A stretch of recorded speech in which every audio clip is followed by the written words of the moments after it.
Buenas tardes, queridos amigos del programa A Fondo. Tenemos otro coloquio, esta vez desde el local de los amigos de Empel, a los que les agradecemos muchísimo el detalle. Y en esta ocasión tenemos un viejo conocido, que es César Alcalá. Buenas tardes, César. Muy buenas tardes, Francisco. Bueno, César ya no hace falta presentarlo porque en la Resistencia Catalana lo tenemos muy visto. Cualquiera además puede entrar en internet y hacerse una idea de la cantidad de libros que ha escrito de historia, sobre todo el tema de las checas, que es un tema estrella, ¿no?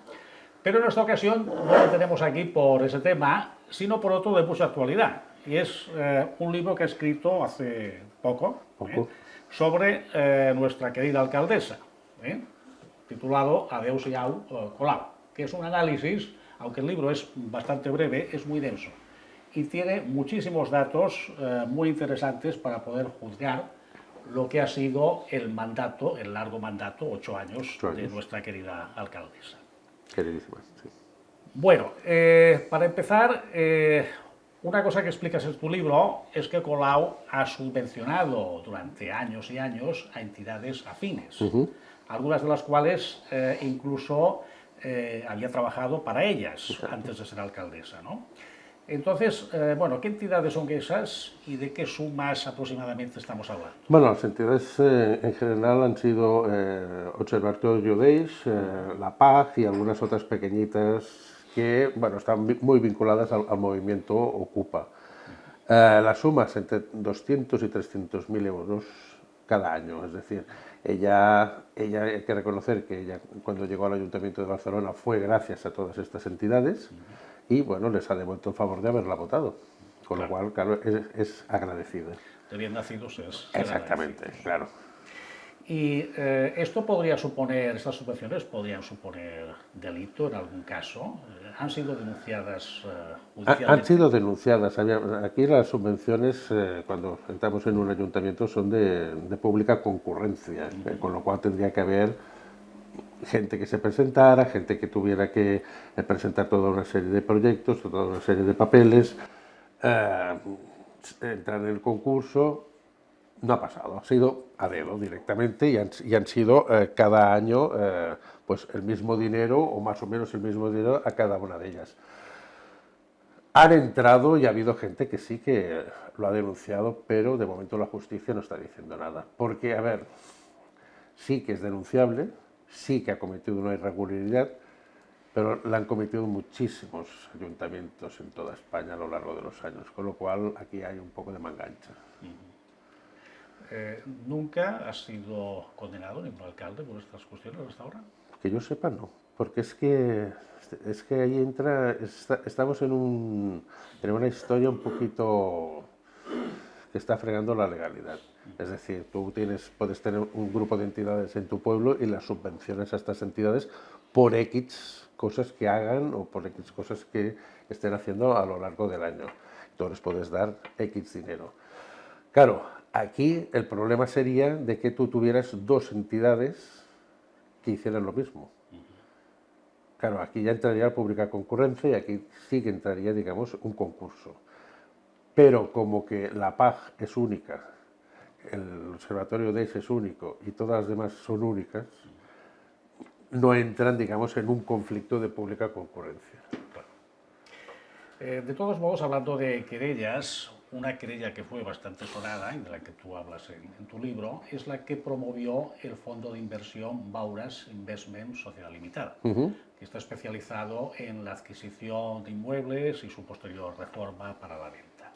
Entonces, ¿por qué motivo se querellaron contra Colau? Bueno, se querellaron porque estos señores compraron un bloque que creo que es en la calle Lérida, creo que es el número 65 o me suena por ahí, para reformarlo y venderlo. ¿Qué pasó? Que estos señores lo cogieron, lo reformaron y automáticamente se pusieron los ocupas dentro.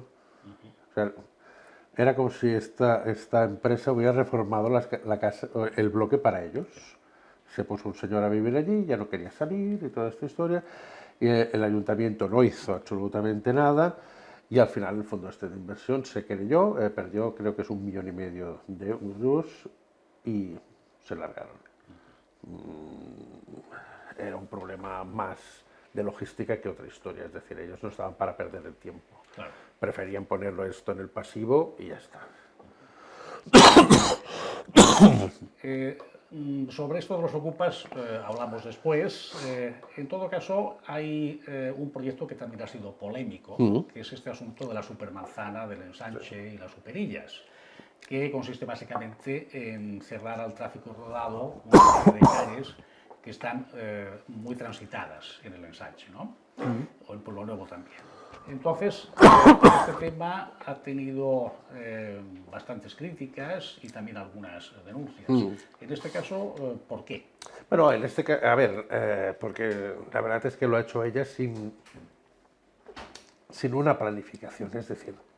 Otro proyecto que también ha tenido su polémica ha sido el de la supermanzana, del ensanche y las superillas, ¿no? Que esto básicamente consiste en cerrar al tráfico rodado unas calles muy transitadas en pleno ensanche, o en el Pueblo Nuevo también. Esto ha tenido muchas valoraciones negativas y también varias denuncias. En este caso, ¿por qué ha sido? Bueno, la tendencia a nivel global es de que cada vez haya menos coches en el centro de las grandes ciudades a nivel mundial. Lo que pasa es que la señora Colau lo ha hecho a su manera. Es decir, ha cerrado, por ejemplo, la calle Consejo de Ciento, la ha dejado peatonal, una calle muy transitada, una vía de salida de Barcelona, con muchos comercios. Claro, no ha preguntado a los vecinos si ellos querían esto. Después tienes toda la parte de Pueblo Nuevo, que tampoco, es decir, llegó un momento en que sí que vale, evidentemente pasamos un COVID y se dio un poco de permiso o permisibilidad para que los bares y restaurantes pudieran poner terraza afuera y se hicieron toda una serie de medidas para ayudar al comercio, en este caso, a sobrellevar, digamos, la crisis del COVID. Pero una cosa es esto y la otra cosa es aprovechar que has dado unas ventajas para que esto ya quede para siempre. Y es lo que ha provocado la señora Ada Colau y por eso las quejas de los vecinos. Evidentemente, si tú tienes un comercio en la calle Consejo de Ciento, los coches me parece que tienen que pasar a 10. No hay casi paso para que puedan entrar los camiones a descargar. Claro, dices, ¿tú crees que un señor que te lleva, yo qué sé, bebidas, va a ir con la carretilla 70, 80 o 100 metros para descargar en tu puerta? En todo caso, muy contento no estará. Exacto, claro. Y entonces esta es la gran queja de todos, que no se les ha preguntado, oye, esto es positivo para ustedes, porque si me dijeras que haces como un bulevar, pero claro, es que no estás haciendo un bulevar. Porque el comercio que hay allí no es de bulevar, es de servicios la inmensa mayoría. Sí que pueden haber algunas tiendas, digamos, de ropa, pero la inmensa mayoría son restaurantes y bares. Claro, el negocio se los está tirando al aire. Efectivamente. Volviendo otra vez al tema de las financiaciones, ¿Colau ha financiado grupos específicamente separatistas? Ella se ha movido entre la espada y la pared, o sea, en un doble juego. Ella te dice que es separatista y luego te dice que no es separatista. Ella también ha dicho que es bisexual y ha dicho mil y una historias a lo largo de todos estos años porque empatiza con todo el mundo. Claro, ¿qué pasa? Que dentro de todos estos movimientos ocupas, todos estos movimientos que ella ha estado durante todos estos años, tiene separatistas. Claro, ella no puede decir que no es separatista, pero tampoco puede decir que es separatista, porque también pierde otros votos. O sea, ella se ha quedado en una ambigüedad. O sea, si lees todas las declaraciones de Ada Colau, no sabes si es independentista o no. Sí. Porque un día te dice que sí, el otro día te dice que no, hoy deja contento a uno, mañana deja contento al otro, y se va moviendo de una manera que por eso lleva 8 años en el Ayuntamiento de Barcelona. Si es que es una gran profesional de la mentira o de la no verdad. De todos modos, con este asunto del separatismo, pues hay algunas cosas que luego en todo caso comentaremos, que son especialmente interesantes, ¿no? Otra de las cosas que llama la atención en tu libro es la cantidad de nombres que aparecen de cargos designados a dedo y con unos sueldos astronómicos. La cantidad de cifras y de nombres que das al final pues llega a marear, ¿no? Amiguetes y parientes cercanos. e incluso algún caso ya especialmente estrambótico, concretamente de un tal Daniel Granados, que llega a contratarse a sí mismo. Exacto. Entonces, este tipo de actuaciones son legales, ¿hay manera de atajar esto? A ver, hay un código deontológico que lo tiene común, que ya se lo ha saltado, que es que no iban a fichar nunca a nadie de la familia directa, familiares o amigos. Esto se rompió. Es decir, casi todos y casi todas los de comuns han colocado sus parejas. Y si no han colocado algún familiar. Con lo cual, han roto este código deontológico. ¿Es ético? No. ¿Se hace? Sí. Lo hemos visto en todos los partidos. O sea, no es una cosa que la señora Colau le podamos decir que es excepcional por haber hecho esto. Lo han hecho todos los partidos políticos. Con lo cual, bueno, para ellos va. O sea, la única solución sería hacer una ley específica para resolver este tipo de cuestiones. Mientras tanto, ellos pueden seguir impunemente colocando amiguetes, parejas, exparejas y demás. Exacto. De entrada hay que tener en cuenta, por ejemplo, que uno de los que está mejor colocados de todos es Jaume Massens, que lo tenemos que había sido pareja de Ada Colau. O sea, habían sido novios cuando los dos eran ocupas. Y ahora lo tenemos en el Congreso de los Diputados. Sí. Ha sido muy interesante. Mejor colocación no puedes tener. Desde luego. Luego también, una cosa interesante es que describes brevemente diversos tratos vejatorios de tipo machista, agresiones de tipo machista y demás, por parte de cargos de confianza colocados por Colau hacia funcionarios municipales. Sí. Que estos no se atreven a denunciarlo por miedo a represalias y a expedientes. Y esto me ha llamado la atención porque es lo mismo que sucede a otro nivel con los funcionarios de la Generalidad, en este caso por motivos políticos. Cualquiera que no sea, digamos, del gremio separatista, pues tiene problemas si es profesor, si es mozo de escuadra, si es bombero o si es oficinista al servicio de la Generalidad. Entonces, quería preguntarte, en este tema, ¿qué papel han jugado los sindicatos mayoritarios y más representativos? No han jugado ningún papel. Es que no juegan ningún papel porque tienen la paella por el mango los otros. Es decir, es que casi todos los sindicatos los tiene a favor ella. Si es que no ha tenido ningún tipo de manifestación, nadie se le ha quejado nunca. Y los tratos vejatorios, evidentemente, ellos se creen superiores a los demás. O sea, ellos han llegado de la nada más absoluta, porque podemos decir que eran ocupas y malvivían, a tener unos cargos muy importantes, ganando una fortuna, como tú decías antes, cada mes. ¿Qué pasa con esto? Pues es como si a uno con pocas luces le das un traje de sheriff. Se piensa que la ley es suya, pues a ellos les ha pasado lo mismo. Y ellos se pensaban que podían hablar, vejar a las personas, hablar como les diera la gana y comportarse de una manera poco adecuada. El señor Picharello, por ejemplo, que estaba aquí en Sarriá Sant Gervasi, había pasado muchas veces de ir a las comisiones. Bueno, ¿por qué él tenía que ir? O sea, y lo habían denunciado partidos políticos. Y él dice que no, bueno, que si él iba bien y si no iba también, no pasaba nada. Pues estamos en el poder. Es decir, si no se hace, no se hace. Y si se hace, será porque a mí me da la gana. Y ya está, esta es la chulería. Para algo tengo un cargo público. Exactamente, claro. Y ahora también lo tenemos en la mesa del Congreso. Bien, hablemos ahora del empresario Jaume Roures y de la relación que ha tenido con el Ayuntamiento y con Colau.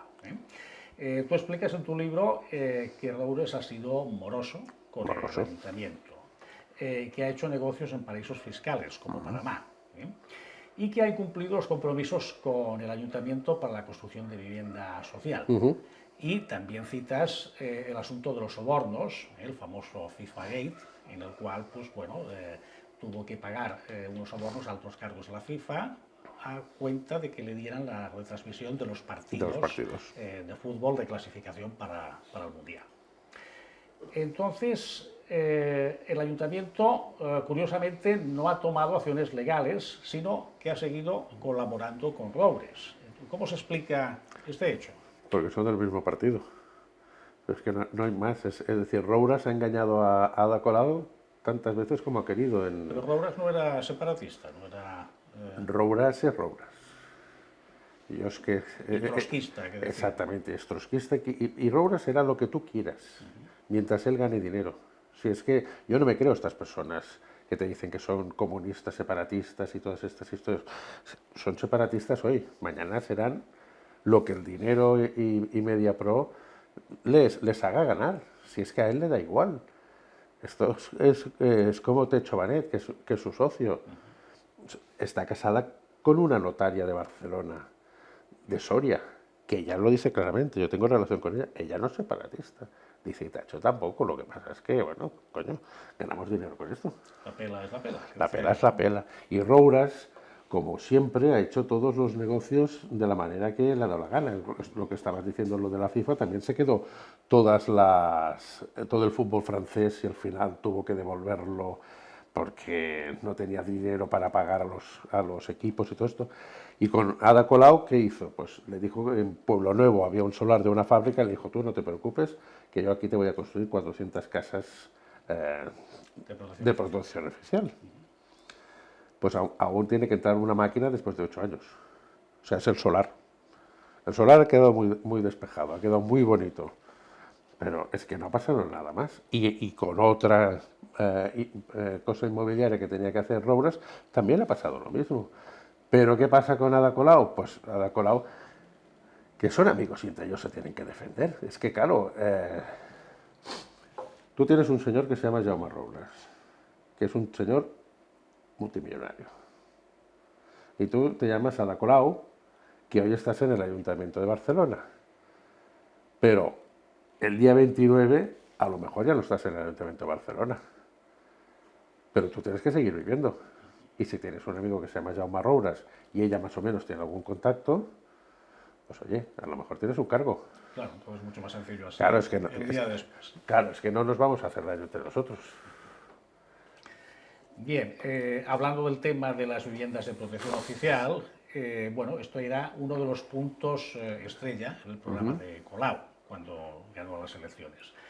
¿Ha cumplido el compromiso de hacer un número importante de viviendas de protección oficial? Tenía que hacer 8.000, ha hecho 400. Pero esto es como Pedro Sánchez, que dijo que los de la Sareb haría 50.000. Vale, pues muy bien, me parece muy bien. Claro, es que nosotros podemos decir lo que nos dé la gana. Cumplirlo ya es más complicado. Pero también hay otra cosa que es muy interesante de este tema, que es nadie se lo ha tirado por cara. Cuando la voten, si la votan en las próximas elecciones municipales, nadie se acordará de que la señora Ada Colau ha incumplido las 8.000 casas o los 8.000 pisos que había prometido. ¿Quién se acuerda? ¿Quién se acuerda de muchas promesas que ha hecho la señora Ada Colau? ¿Quién se acuerda de lo que estábamos diciendo, de que ha colocado a gente amiguita suya? ¿Quién se acuerda de que ha financiado amigos suyos? Nadie. Sale Ada Colau, el otro día salió bailando con toda esa gente joven, tal. Ya está. Si es que aquí no pasa nada. Como siempre, ¿no? Bueno, nunca pasa nada. Ayudaría que la prensa, digamos, Sí. importante, hablara de estas cuestiones, sobre todo antes de las elecciones, pero está claro que esto no es habitual. Esto no va a pasar. Bueno, uno de los datos que incluyes en tu libro se refieren, muchos de ellos, a una clara degradación de la seguridad. Entonces, ha hecho cada vez menos gasto en esta partida. Concretamente, tú das la cifra de que, por ejemplo, en el año 1992 había 3.500 agentes de la Guardia Urbana, mientras que en el 2019 había bajado la cosa a 2.800, una disminución sustancial. El hecho es que en el año 2022 Barcelona duplica la tasa de delitos de toda España y en los primeros 9 meses del 22 se desmantelaron cuentas 56 puntos de venta de droga y se recogieron nada menos que 47.000 jeringuillas en la calle. Entonces, lo curioso es que Colau, en las declaraciones que hace sobre estas cuestiones, siempre intenta minimizar estos datos. ¿Por qué crees que se niega sistemáticamente a afrontar este problema de delincuencia y a tomar medidas que en principio no parecen tan complicadas. No son complicadas, pero las ha convertido en ellas las ha convertido en complicadas. Es decir, siempre ponemos como ejemplo la Barcelona del 92, de Pascual Maragall, que a lo mejor no fue la gran Barcelona, pero sí que ha quedado como mítica, ¿no? Todo lo que es Raval y barrio chino quedó desarticulado en aquella época. Desapareció la droga, desapareció muchísimas cosas, que han vuelto otra vez con la señora Ada Colau. ¿Qué se hizo en la época de Maragall? Pues había una policía, había una brigada dentro de la Guardia Urbana que desmantelaba todas estas cosas. ¿Qué hizo Ada Colau cuando entró? La eliminó. Claro, tú le dices a un guardia urbano de Barcelona, a una pareja de guardias urbanos, que se vayan a una calle donde hay un narcopiso y que suban arriba. Aún los estás esperando. Claro, les van a pegar una paliza o les van a hacer de todo. Claro, y así han ido creciendo. Si los efectivos bajan, sube lo otro. Es que es como una balanza. Es decir, ella dice muchas veces que es culpa de la Generalitat, que Barcelona necesita un 20, 30, 40, lo que sea, por ciento más de Mossos d'Esquadra, que no se ha desenvolupado el plan de Mossos d'Esquadra en Barcelona, que si hubiera más Mossos d'Esquadra la seguridad en Barcelona sería muchísimo mejor, todo lo que tú quieras. Pero para eso tienes la Guardia Urbana. Tú lo que no puedes ir es por el Paseo de Gracia, como han ido muchos turistas, y que los atraquen en medio del Paseo de Gracia. O que los atraquen cuando salen del hotel, o que les estiren el reloj, como ha pasado en más de una ocasión. Es que para eso tienes la Policía Municipal, la Guardia Urbana, Policía Municipal en los pueblos. No tienes que esperar a los Mossos d'Esquadra. Mossos d'Esquadra puede ser un refuerzo en un momento determinado. ¿Qué estás diciendo? ¿Que quieres los Mossos d'Esquadra para ahorrarte el dinero que te cuestan los guardias urbanos, porque ese dinero lo destinarás a otras historias? Y entonces explica a qué vas a destinar todas estas historias. Es decir, hay barrios de Barcelona y hay calles de Barcelona que parece que estés en Casablanca. Le ha dado una obertura brutal a toda una serie de inmigración magrebí, pakistaní, o sea que son ya los dueños de Barcelona. ¿Pero por qué lo ha hecho? Porque votan. Porque el día de las elecciones estos señores votarán a Ada Colau. Pero es que ella está sembrando día a día que la vayan votando, porque a ella tanto le da que el voto sea magrebí, de personas pakistaníes, de personas negras o de personas de Barcelona. Ella quiere al final, ¿qué necesita para volver a ser alcaldesa? X votos. Ella quiere esto. No le importa la cara de la persona. Y por eso ha ido sembrando todo esto a lo largo de 8 años. Sí, y hasta ahora pues le ha salido bien. Hasta ahora le ha salido bien. Los mandatos, vamos a ver qué sucede en esta ocasión, en que parece que las quejas ya están empezando a tomar una altura superior a la que teníamos anteriormente, ¿no? Y sobre esto, uno de los temas estrella es la ocupación. En el año 2022, o sea, este último año, sí, había, según datos que das en tu libro, contabilizadas 2.838 ocupaciones en Barcelona por 813 en Madrid, una ciudad, digamos, bastante más grande que Barcelona. Entonces, haces una lista en la página 91 de tu libro de 16 grandes centros ocupados, de grandes edificios, con el beneplácito del ayuntamiento, y lo más alucinante de todo, que incluso invierte grandes cantidades en rehabilitarlos para que los ocupas estén más a gusto. Concretamente citas la antigua comisaría de Lesseps, donde se han hecho una inversión, pues se han hecho dos inversiones, según dices, una de 95.000 euros, nada menos, y otra de 40.000. Es decir, en total se han invertido 135.000 euros de dinero público para que los ocupas estén más cómodos.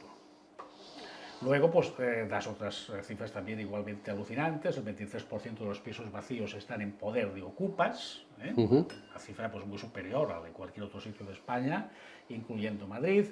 Hay una oficina de ocupación que asesora a los que tienen vocación de ocupas, a los que sí tienen la llamada para ser ocupa, y que el ayuntamiento imparte también talleres en campamentos vacacionales, donde además hay un adoctrinamiento separatista en grado sumo, y talleres de nuevas masculinidades y otras cosas de este estilo, ¿no?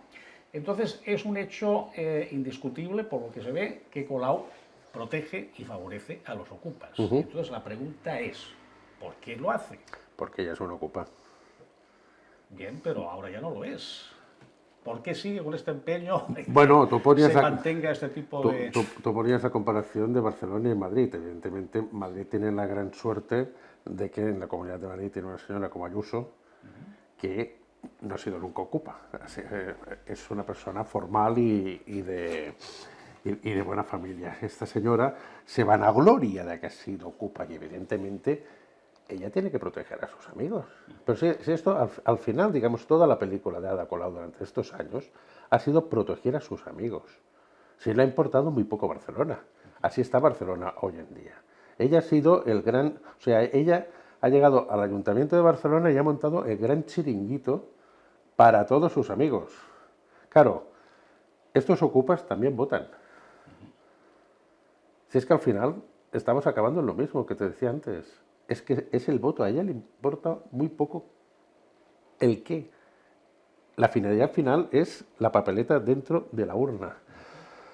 Los de la calle, los de la plaza de Seps, pues les dejó una casa, bueno, les dejó un local inmaculado para que lo ocuparan, porque según ellos, esto evidentemente ellos te lo venden muy bien, hacen talleres sociales para la gente que vive por ahí al lado y todo esto, que bueno, que les enseñarán a hacer macramé, les enseñarán a hacer puntos. A ver, una señora de 60 o 70 años, ¿tú crees que se va a meter en un sitio de ocupas para que le enseñen a hacer macramé o punto de cruz? Está claro que no. Claro, o sea, ya empiezan con la gran mentira. Claro, después te dicen, ellos han publicado un manual, el manual del buen ocupa,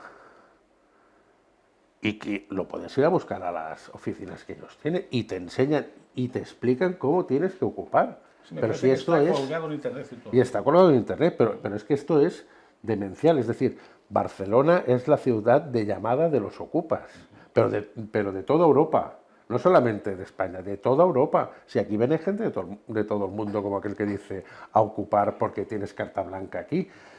Y luego lo que estabas diciendo de los talleres estos del verano, de aquí salen los CDRs.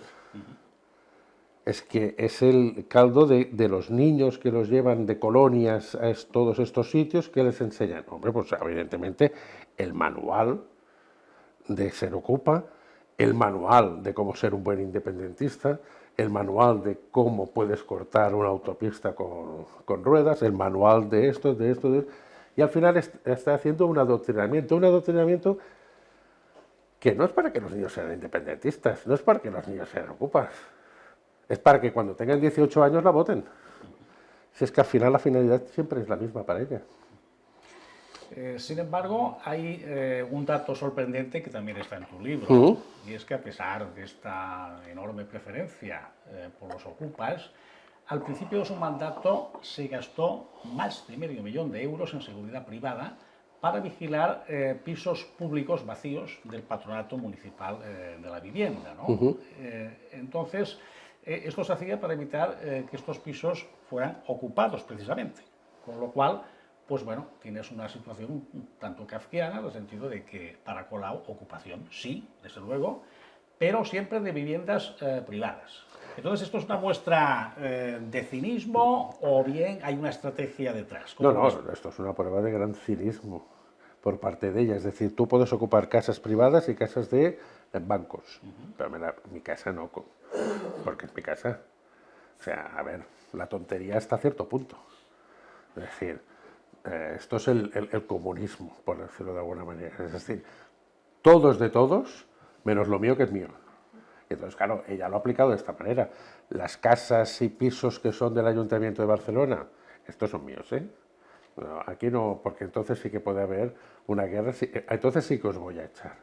Pero mientras hayan pisos de bancos o hayan locales, hace un par de años salió la noticia que en la Plaza Tetuán había muerto un matrimonio con los hijos en un local de un antiguo banco. O sea, es que ya no es que dices están ocupando casas, es que están ocupando locales. Y en un local de 600 metros cuadrados te pueden llegar a vivir 5 o 6 familias. Claro, y todo esto ella lo sabe, y todo esto se sabe perfectamente, porque quien me diga a mí que no se sabe, miente. Porque vale que faltará policía, vale que faltarán Mossos d'Esquadra, pero saben los sitios que están ocupados. Es bastante fácil de Y es saber. bastante fácil de saber y es bastante fácil de comprobar. Y si hay un resultado de muerte, como desgraciadamente hubo en la Plaza Tetuán, ellos sabían que las condiciones de aquel local no era para que viviera nadie. Y pasó una desgracia porque tenía que pasar. Y ellos rezando de que no pasara esa desgracia, evidentemente. Pero, ¿qué pasó? Nada. Porque eso desapareció.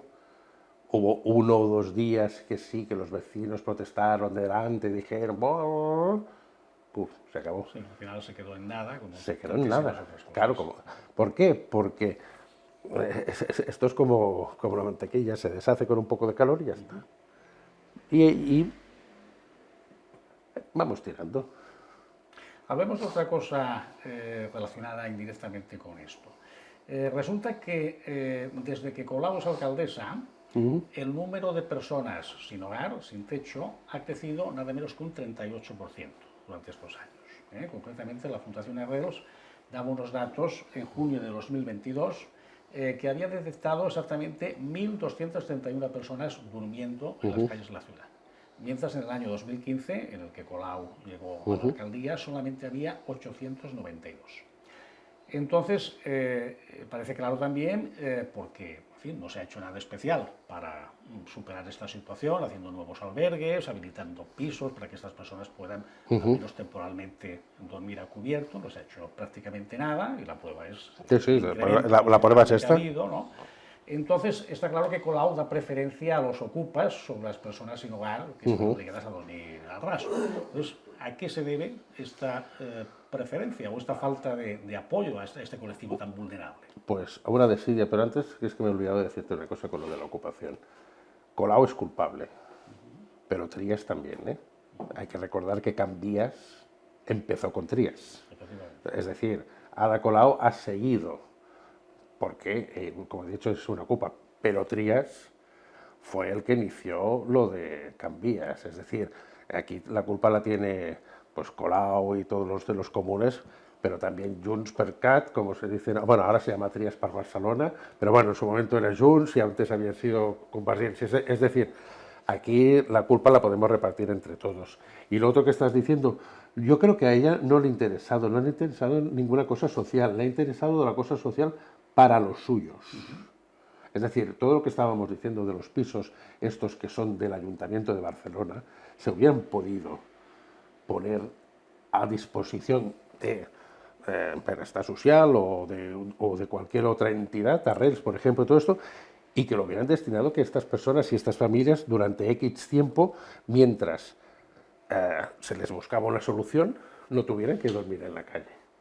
Pero le ha importado muy poco. Es decir, no ha tenido una preocupación. Es que si haces un listado de la política llevada a cabo por la señora Ada Colau, lo que es servicios sociales, lo que es el que las personas de Barcelona se sintieran cómodas viviendo en Barcelona, no lo tienes. No hay ningún, en su discurso no lo has visto nunca. Eso sí. Por ejemplo, ahora hace unos cuantos días en la Plaza de la Bonanova. Estaba en contra de que se desocupara aquellos señores. Mientras el vecino de al lado le tiran piedras. Es decir, hay barceloneses de primera y de segunda. Lo que pasa es que los de primera son ocupas. Que esto ya es la vergüenza de Barcelona 100% con esta señora. No, perdona. El señor que vive en la Plaza Bonanova es tan vecino de Barcelona como lo ocupa, quizás más, porque lo ocupa a lo mejor te ha venido de Portugal o te ha venido de cualquier otro sitio. Y ese señor ha pagado por un piso una fortuna y se lo estás degradando. Es decir, como que saben que los de la Bonanova no la van a votar, por eso está a favor de los ocupas también, esto también hay que decirlo. Claro, y en lo que se refiere a la gente que duerme en la calle, es gente No que está tiene empadronada. una serie de problemas que le impiden organizarse. Exactamente. Y votar. Y si están empadronados, dentro de lo del empadronamiento, estarán empadronados en algún sitio municipal, porque hay la posibilidad de empadronarlos en un sitio municipal, para que tengan los mínimos de poder ir al CAP y poder tener la asistencia mínima médica. Pero claro, a estos señores no les llega el voto. Está claro. No votan. Con lo cual, si no votas, no existes. Está claro. Vamos a pasar a otro asunto que tú también tratas extensamente en tu libro, que es la financiación a medios de comunicación, afines y no afines, curiosamente, ¿no? Entonces, las cifras que tú das suman unos 10 millones de euros anuales, aunque bajó bastante en el año 2022. Entonces, ese último año, la mitad del total, esto es curioso y llama la atención, fue a los bolsillos del conde de Godó. Entonces, esto es algo que choca bastante, ¿no? ¿Cómo se explica que exactamente la mitad de las subvenciones del año 2022 fueran a parar a la vanguardia digital, es decir, al conde de Godó, que de entrada no tiene pinta de ocupa? No, espero que no. Espero que el conde de Godó no sea ocupa. Podría serlo, porque serlo. ya al final de tu vida, oye, más raras han exacto, pasado. llegas a ser ocupa y ya lo has hecho todo en la vida, ¿no? A ver, la vanguardia ha sido el medio del régimen en general. De cualquier régimen. De cualquier régimen, porque recordemos que era la vanguardia española en la época de Franco. Ha sido la vanguardia de Convergencia. La vanguardia es lo que le eche. La vanguardia es lo que le echen. Y el señor conde de Godó, pues oye, tiene que hacer números y tiene que llegar a final de mes. Y tanto le da, o sea, por eso, lo que tú decías antes, ¿no? De que por eso ha subvencionado a todos los medios de comunicación que hay en Barcelona, todos. Y en el libro me parece que en la lista que pongo hay un centenar de medios de comunicación. Es una lista muy larga, sí. Claro, tú decías, en el momento que hayan unas elecciones, esto que estábamos hablando, lo tendrían que sacar los medios de comunicación. No, hombre, porque le va a decir, ¿tú te acuerdas que te he dado 30.000 euros? ¿Ahora me vas a poner a parir? Hombre, que por eso te he pagado. Y no digamos nada. Y no digamos del conde de Godó, del periódico, del País, de Tot Barcelona y de todos los medios no afines, de todos los medios subvencionados y que les ha tapado la boca. Porque, en el fondo, es lo que estábamos diciendo antes. La familia aquella que murió en la plaza Tetuán duró 2 días. La prensa, 1,5. Luego ya se quedó completamente tapado, porque dijeron, no, que estamos a final de año, ¿no? ¿Sabes que se tiene que renovar la subvención? O si no estamos a final de año, a mitades de año, todo esto, oye, ¿te acuerdas que...? Y entonces a nadie le interesa sacar, digamos, los trapos sucios de la señora Colau, porque, oye, de los 11 millones que tú dices, pues 6 se los ha llevado la vanguardia. Y 6 millones, pues son 6 millones. Sí, Arregla un poquito, sí, el señor conde no hace falta que se ocupa. Gracias a esto, ¿eh? Gracias a eso. Bueno, vamos a hablar ahora del tema de la limpieza de nuestra ciudad, ¿no? Un dato que tú das interesante es que del año 2017 a 2021 el presupuesto municipal de limpieza disminuyó en 30 millones de euros, nada menos.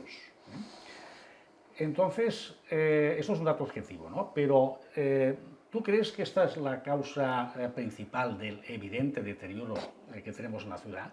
Porque hay una cosa que yo creo que también influye bastante, y es el clima de impunidad que se ha creado, en el sentido de cualquiera que ensucie, que haga pintadas en las paredes y que lo tenga todo hecho un cromo, pues lo puede hacer y no pasa nada. ¿Cómo lo ves tú? Sí, a ver, aquí digamos, tienes un factor que ha podido influir más o ha podido influir menos, ¿no? Y muchos políticos lo achacan al COVID, que esto es la gran panacea de estos últimos 4 años, de que cuando hubo cierre durante el COVID, claro, evidentemente no se limpiaba la ciudad. Pero tampoco no había nadie por la ciudad para hacer lo que tú dices, pintadas o tirar un papel al suelo. Con lo cual la calle estaba impoluta. ¿Qué pasó? Hombre, pues pasó que, como en muchos otros municipios, vieron que Barcelona estaba limpia. Dice, hombre, ¿por qué tenemos que gastar tanto si Barcelona está limpia? Bajaron el presupuesto. Pero claro, ¿qué pasó? Luego te vino la gente que salió a la calle. Claro, es que la gente sigue existiendo. Y la gente sigue ensuciando. Y tenemos una... ¿Cómo decirlo? Tenemos una educación que no es británica, por decirlo de alguna manera, o no suiza. Suiza mejor. Nosotros tiramos un papel en el suelo, no esperamos a encontrarnos la papelera. Claro, o sea, esto también tendría que ser una reflexión al revés. Es decir, si nosotros tenemos personas por las calles con una escoba barriendo las calles, sí que pueden haber hojas, sí que pueden haber algunas cosas, pero también hay muchas cosas que las hemos tirado nosotros. O sea, que nosotros somos un poco incívicos. Eso no tiene nada que ver con la señora Colau, esto es una reflexión así a nivel generalista, ¿no? Pero entonces, claro, lo de las pintadas, evidentemente, no pasa nada si pintas. Es que yo he visto casas acabadas de construir que ha venido un tío y le ha metido, yo qué sé, su símbolo. Efectivamente, y esto no está perseguido, No. y si lo pillan y fragan ti, no pasa nada. No pasa nada. Y aparte, que como que todas estas bandas o todos estos personajes, por así decirlo, son siempre los mismos. Si tú pones una M, ya saben que es fulanito. Y si pones una Q, ya saben que es sutanito. Es decir, si los conocen, si saben la huella que dejan, porque estos van dejando huellas, van dejando su marca. Esto es como los animales que se frotan en un árbol para dejar la marca. Pues ellos te ponen un garabato en una pared y dicen, oye, que yo he estado aquí. No pasa nada, evidentemente no pasa nada. Pero Barcelona está muy sucia, evidentemente. Y los vecinos de Barcelona están pagando sus impuestos. Y están pagando muchos impuestos. Y entra mucho dinero en el Ayuntamiento de Barcelona. Tiene un presupuesto de casi 2.000 millones de euros. Que después de la Generalitat y de la Diputación es el tercero, ¿eh? Sí, está claro que el presupuesto del Ayuntamiento de Barcelona da para muchas cosas, bien distribuido, Exacto. bien sancionado. Bueno, vamos a hablar sobre cuestiones relacionadas con la educación, que es un tema, digamos, que es digamos, una pequeña crítica que te hago, que tal vez tocas poco en tu libro, y que vale la pena considerar también, cuestiones en general de cultura y educación, ¿no? Porque, bueno, Colau podrá intentar ser ambigua en su posición con respecto al separatismo, como tú comentabas, efectivamente, pero en los puntos clave sus tomas de posición son bastante claras. Por ejemplo, en el asunto de la imposición del catalán y la persecución de la lengua española, a pesar de ser claramente mayoritaria en nuestro municipio. Cuentas en tu libro que aprobó recientemente un plan con un presupuesto de 37 millones de euros para inspeccionar los comercios y obligarles a usar el catalán, favorecer a empresas que etiqueten en catalán, usar esta lengua en las comunicaciones del ayuntamiento o implantar el Día de la Lengua para promover la lengua catalana. Sin embargo, si miramos el prestigioso índice Reuters, que describe las ciudades globales más influyentes del mundo, resulta que en este índice Madrid es la única ciudad del mundo hispánico que aparece en el top 30. Concretamente aparece en el número 20. Y si examinamos la lengua de esas 30 ciudades, resulta que la mayoritaria es el inglés, luego viene el chino, el francés, el alemán, el español y el japonés. Es decir, media docena de lenguas, no más. Pero muy importante es que tienen muchos cientos de millones de hablantes en el mundo. Solamente hay dos excepciones en esta lista, que son Ámsterdam y Estocolmo, que son ciudades donde se hablan dos lenguas nacionales muy poco extendidas, el holandés y el sueco, pero con la característica de que todos sus habitantes pueden hablar perfectamente inglés, inglés impecable además en muchos casos. Entonces, lo que ya resulta inaudito y no se ve en ninguna parte es que una ciudad con las posibilidades de Barcelona se empeñe en poner una lengua como el catalán, que bueno, la queremos mucho, pero es una lengua de alcance exclusivamente regional. Esto no tiene vuelta de hoja, ¿no? Y en cambio persiga una lengua internacional como el español, que es además la materna de la mayor parte de su población, que es una cosa completamente absurda, ¿no? Entonces, la pregunta es, ¿tú crees que la clase política de Barcelona se dará cuenta algún día, caerá del caballo como San Pablo, y se dará cuenta de que por este camino vamos a la irrelevancia absoluta de nuestra ciudad, o bien va a seguir imponiéndose in secula seculorum un fanatismo ideológico irracional en esta cuestión, pase lo que pase? A ver, yo creo que cuando uno no tiene un programa, tiene que tirar por lo más fácil, y en este caso es la lengua. Es decir, con todas las cifras que estabas dando, ¿no? El español es la segunda lengua del mundo, si sacamos el chino y el pakistaní, o el indio. O sea, estas dos son muy minoritarias, tienes el inglés y tienes el español. El catalán creo que lo hablan 7 o 8 millones de personas, porque también cuentas Andorra y todo esto, ¿no? Tirando mucho, pero me parece que está entre 6, 7, 8 millones de personas. Evidentemente estás hablando de una lengua minoritaria. Evidentemente, aquí lo que se tendría que enseñar es lo que estabas diciendo tú de Ámsterdam. Es decir, a mí me parece muy bien que la gente hable catalán, pero que también hable castellano y que también hable inglés, que aquí se están olvidando del inglés. Es decir, en los colegios, ahora lo que les enseñan, por ejemplo, no hace muchos días, y creo que aún está colgado en la calle Mallorca o Valencia, el Ayuntamiento de Barcelona ha hecho la misma, vamos a decir, tontería que ha hecho la Generalitat de esto de treu la llengua, no saca la lengua, que también la hizo el Barça. O sea, la Generalitat de Colau va a remolque de toda esta historia que está haciendo la Generalitat, porque la Generalitat también es una incompetente políticamente hablando. Es decir, ahora tienen el tema de la lengua porque todo lo demás es que lo han perdido. Es que ya sabemos el juego que tienen. En el 2017 ya vimos el juego que tenían. Y todo esto que dicen que lo volveremos a hacer, sí, hombre, claro, evidentemente, pero ya sabemos cómo lo vais a hacer. O sea, ya sabemos vuestro juego. ¿Ahora qué pasa? Ahora pasa que dicen que el catalán se está perdiendo en Cataluña. Y es verdad, pero es por culpa de ellos. Efectivamente, han conseguido que buena parte de la población, la mayoría de la población, creo, lo vea como una imposición inaceptable. Es una lengua impuesta. Mira, yo te explicaré una anécdota que es muy clarificadora. Yo tengo una hija de 17 años. Nosotros en casa hemos hablado siempre en catalán y con ella hablamos en catalán. Tiene muchas amigas que yo las conozco, que hablan en catalán en su casa, entonces, entre ellas hablan en castellano. Y un día yo le pregunté, digo, ¿por qué con tus amigas hablas en castellano? Dice, es que no nos gusta que nos impongan una lengua. Y hemos adoptado el castellano.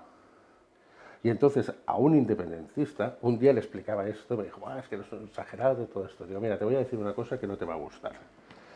Digo, estáis haciendo bueno a Franco.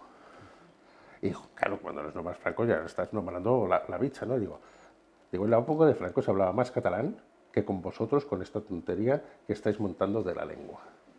Digo, porque en aquella época era tolerable. Dice, no, con Franco no se podía hablar. Falso. Digo, esto es una gran mentira. Digo, no te podías ir a hacer el carnet el DNI y entrar hablando en castellano, en catalán. Digo, pero hoy en día tampoco, en muchos sitios. Digo, pero había una libertad. Digo, solamente tienes que mirar el listado de libros que se publicaron en catalán, la cantidad de revistas que se publicaron en catalán, todos los premios de narrativa en catalán. Serrador, la revista Serrador, se publicó en la época de Franco. Oye, que estamos hablando... Sí, y el teatro en catalán, y el teatro en catalán, y la televisión en catalán. Y la publicación, por ejemplo, la editorial, la publicación La Abadía de Montserrat, fue en la época de Franco. Sí. O sea, digo, es que estáis convirtiendo una lengua en algo represivo para la juventud. Digo, y aquí sí que tenéis un problema, porque sí que es verdad que el catalán está tirando para atrás, pero por culpa vuestra. Sí, yo también estoy de acuerdo con este análisis que haces. Bueno, de hecho, en la época de Franco se podía hacer incluso documentos notariales en Sí, catalán, tanto. que es una cosa de los años 40 además. Ujú. Bien, entonces en relación con este tema, hay un dato muy interesante, y es que Barcelona es la única ciudad española con una red amplia de escuelas de todos los niveles de enseñanza. Ujú. O sea, una red como esta no hay en ninguna otra parte de España. Concretamente tiene 103 escuelas de educación infantil, 5 escuelas de música, el Conservatorio Municipal de Música, que tú conoces bien seguramente, la Escuela Municipal de Segundas Oportunidades, 13 escuelas de primaria, 9 institutos de educación secundaria y bachillerato, 4 centros de educación especial, 2 centros de enseñanzas artísticas y 2 centros de educación de adultos. Es decir, una red muy amplia que podría ofrecerse como alternativa a la sectaria e ilegal inmersión lingüística en catalán que aplican los centros públicos gestionados exclusivamente por la Generalidad, ¿no? Pero Colau, por el contrario, ha hecho unas declaraciones en las cuales ha pedido blindar la inmersión lingüística y que las familias se paguen un centro privado si quieren enseñanza en español. Como hacía Messi, por ejemplo, que pagaba Bueno, 36.000 euros exactamente. y Montilla, no hace falta que vayas muy lejos, Montilla, Sí, presidente de la efectivamente. Bueno, en Generalitat. realidad todos los políticos con altos cargos de la Generalidad, todos, sin excepción, llevan a sus hijos a centros donde no se aplica la inversión lingüística. Y el actual conseller de Cultura también los lleva Sí, exactamente, ese también está en la lista. Pero bueno, a mí lo que me parece ya el colmo es que una alcaldesa diga que te busques una escuela privada y que pagues lo que pagaba Messi, que eran exactamente 36.000 euros al año por sus 3 niños, algo que, como todo el mundo sabe, está al alcance de cualquiera, ¿no? Sí.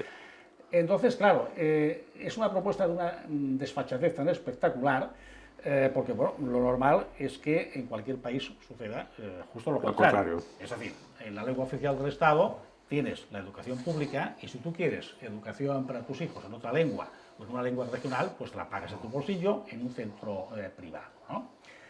Entonces, claro, sobre esto yo recientemente había hecho, digamos, un artículo con una propuesta a los partidos constitucionalistas en el sentido de que deberían proponer, cuando tengan representación en el ayuntamiento, que las escuelas municipales, que toda esta red que hemos dicho, escuelas municipales, ofrezcan la posibilidad de una enseñanza en lengua española. Entonces, te voy a pedir, digamos, que te mojes un poco, ¿eh? Es decir, ¿cómo ves tú este asunto? ¿Crees, hazme un poco de pitoniso, ¿crees que alguno de los partidos constitucionalistas va a llevar una propuesta de este tipo al nuevo ayuntamiento que tendremos dentro de pocos días? No. Me mojo ya directamente. No, evidentemente no. Yo tuve una discusión hace mucho con uno, no vamos a decir el nombre, porque me estaba a mí acusando de una serie de cosas. Bueno, vamos a dejarlas y esto. Y yo le dije, digo, me estás atacando a mí, digo, y el problema lo tienes tú, porque esta persona pertenece a un partido político. Digo, vosotros en Barcelona os estáis peleando por 6, 7 escaños. Llámalo Ciudadanos, llámalo Vox, llámalo PP, llámalo Valens. El otro 85% tienes Esquerra Republicana. Tienes a los comunes.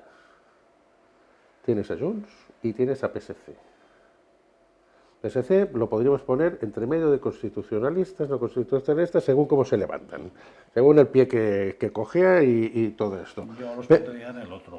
Pero claro, por eso te lo digo de esta manera. Tienes un 85% y tienes un pequeño porcentaje que son constitucionalistas.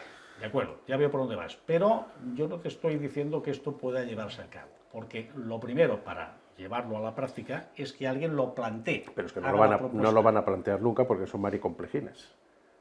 Es decir, ¿No ves a ningún partido en el panorama actual que vaya a plantear esto, que pueda plantearlo? Lo pueden plantear, pero no lo van a llevar a cabo. Bueno, pero es que yo no creo ni que se lo planteen. Es decir, aquí llega un punto de que estamos llegando a una locura común, ¿vale? Es decir, Ahora tenemos un problema con la lengua, cuando nunca ha existido ningún problema con la lengua. Es decir, aquí se ha hablado catalán y castellano perfectamente durante toda la vida. Yo tengo un muy buen amigo mío que es napolitano y él te habla italiano y napolitano y él te dice que él no entiende lo que está pasando aquí en Cataluña. Dice, porque yo estoy orgulloso de hablar con mi familia en napolitano, pero yo hablo italiano. Y no hay ningún conflicto lingüístico. El conflicto lingüístico lo tenemos aquí por culpa de los políticos. Y tanto PP, Vox, Ciudadanos como Valens no se van a atrever nunca a soltar esta bomba porque tienen miedo. Bueno, te veo un poco pesimista de ese Yo soy, aspecto. hombre, claro, Yo es que con los no lo veo personalmente tan negro, pero bueno, en todo caso es algo que habrá que hacer un seguimiento cuando Ojalá me equivoque, pasen las elecciones. te digo una cosa, Francisco, ojalá me equivoque, pero no los veo. No los veo porque no tienen una fuerza lo suficientemente grande como para poder decir, señores, voy a hacer esto, y te van a decir, ¿con dos? No lo van a hacer. Vamos a ver, no lo van a hacer porque una cosa es no hacerlo porque no se pueda y otro porque ya no lo plantees siquiera. Pero lo han planteado ahora que estamos de elecciones, lo ha planteado algún partido yo personalmente abiertamente. te puedo decir que he hecho la sugerencia en un debate electoral a representantes de esos 4 partidos, que estaban los 4, y los 4 han dicho que sí. Sí, claro que te van a decir que sí, joder. Ya se sabe que en este caso... Cuando los tienes cara a cara te van a decir que sí. Luego ya veremos si te lo hacen. En un periodo preelectoral te dicen que sí a todo. Hombre. Pero bueno, creo que es una cosa que el plantearlo de entrada no tiene ninguna dificultad. No. El conseguirlo efectivamente hace falta unas mayorías que no son nada fáciles, pero el primer paso será plantearlo. Entonces, bueno, habrá que estar atentos a lo que como dice Federico Jiménez Los Santos, los partidos políticos son maricomplejines. Y todos. Sí, pero unos más que otros. Sí, esos también, sí. Bueno, vamos a pasar a otro tema que tú señalas en tu libro y que es una cosa muy reciente, que es el hecho de que Colau ha provocado que el Ayuntamiento de Barcelona suspenda sus relaciones con el Estado de Israel. Y además rompa el hermanamiento que tenía con la ciudad de Tel Aviv. Entonces, la justificación que ha aducido es a causa de las violaciones de los derechos humanos documentadas por organismos internacionales en los territorios palestinos ocupados por Israel desde hace muchas décadas. Entonces, tanto el gobierno de Israel como diversas organizaciones judías, la Federación de Asociaciones Judías de España, el Centro Biocental, Congreso Europeo Judío, pues todos han rechazado y han criticado esta decisión de Colau. Entonces, bueno, con independencia de que estas violaciones de los derechos humanos en los territorios ocupados sean efectivamente reales, que yo creo que es así, la actuación de Colau podría tal vez haber sido imprudente, entre otras cosas por la gran influencia que los lobbies y las organizaciones judías tienen en todo el mundo, con tentáculos importantes que llegan a todas partes, a Cataluña también. Por ejemplo, estoy pensando en nuestra amiga Pilar Rahola, que es una accionista de PRO y que ha sido subvencionada por diversas agrupaciones judías, ¿no?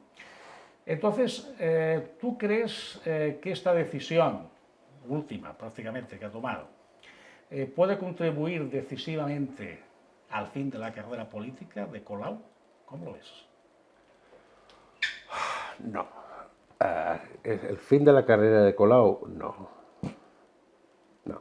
Es decir, ella lo ha hecho porque hay toda una serie de pequeñas organizaciones, que son las que dicen que Israel ha hecho todas estas historias, y convencieron a Colau para que Colau hiciera esto. O sea, Colau al final ha sido la cabeza de turco, pero por lo que estábamos diciendo todo el rato, porque estas pequeñas organizaciones también la van a votar. Hay toda una serie de agrupaciones y de historias que están diciendo esto y le dijeron, oye, tienes que decir esto y tienes que romper relaciones con Israel. Se han roto, ¿vale? Ada Colau no sale en las próximas elecciones, se va a Madrid. Pero es que Ada Colau, nos guste o no nos guste, personalmente no me gusta, es una bestia política. Ha descubierto su vocación. tiene ahora el partido de Yolanda Díaz. Es que se va a ir a Madrid.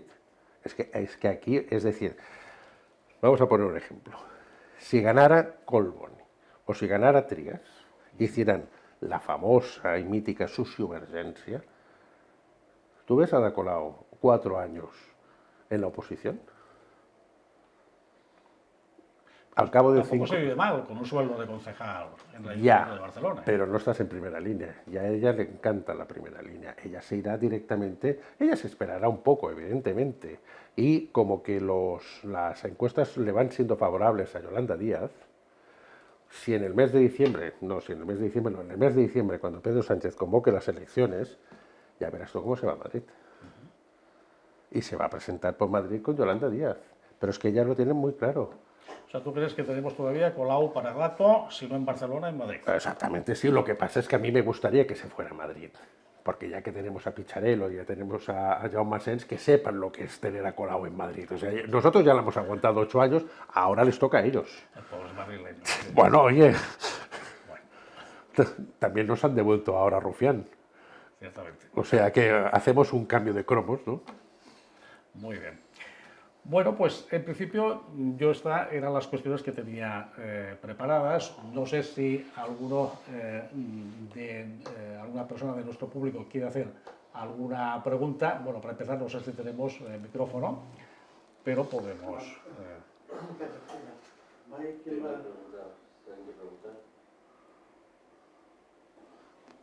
Bueno. Ha sido muy completo, ha sido muy completo. Bueno, gracias. Bueno, hemos dejado agotado al público, así que no hay más preguntas. Pues ya está. Bien, pues muchísimas gracias entonces. Gracias César. a ti, Francisco, como siempre. Y bueno, para todo nuestro querido público, estaremos en unas cuantas semanas con otro personaje de su interés que esperemos. Muchas gracias.